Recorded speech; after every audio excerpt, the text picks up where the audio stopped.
Hello, I'm Gil Zilkha. Welcome to my channel, Essential Classical Music, where we look at the best recordings of the classical music repertoire. This video is taken out of my larger video on the major solo piano works. I hope you enjoy it.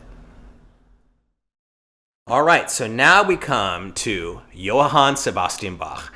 Of course, one of the keyboard giants, Baroque era.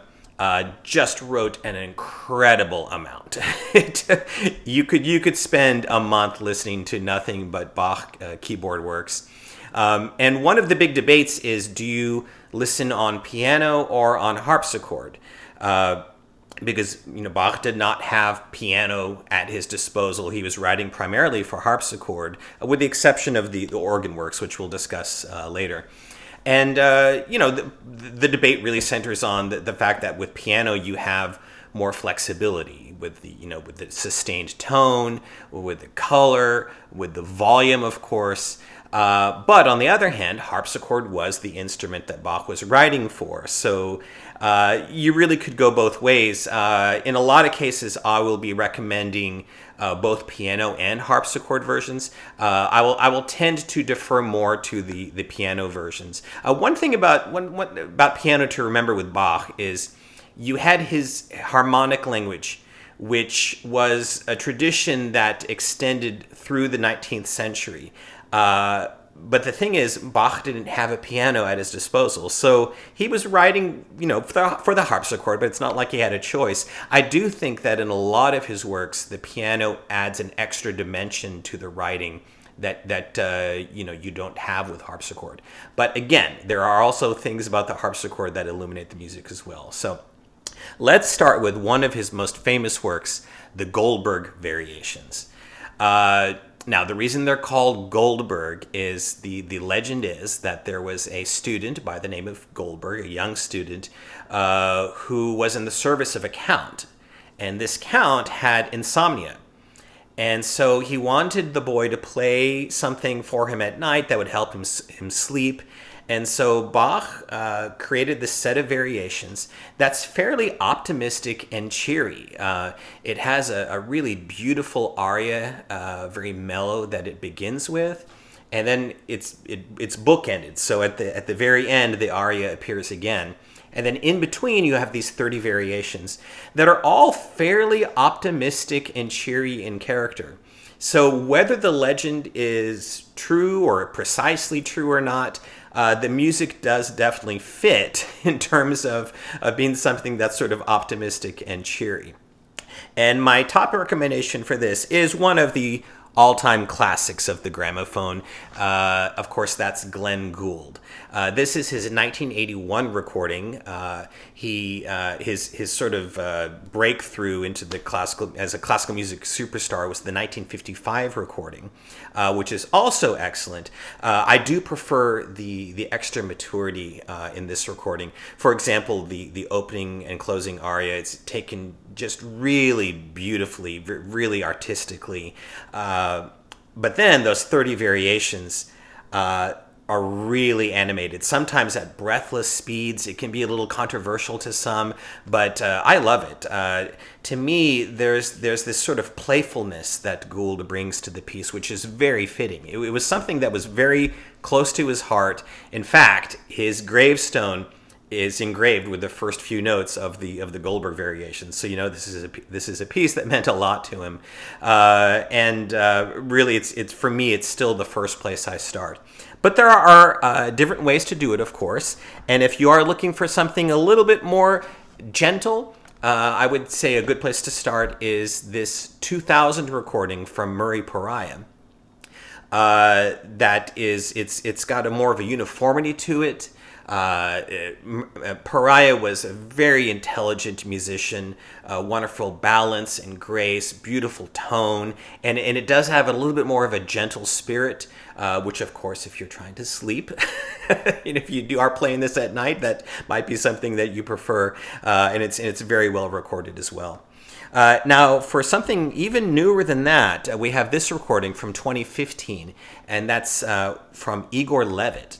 spectacularly brilliant pianist.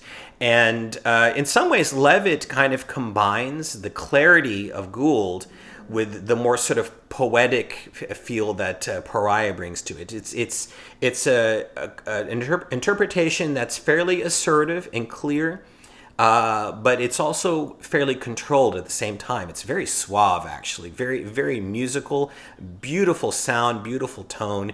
You can't go wrong with this one either. And then we have this one more piano version to talk about. This one is from one of the Bach gurus of the 20th century, Rosalind Turek. This was recorded in 1982.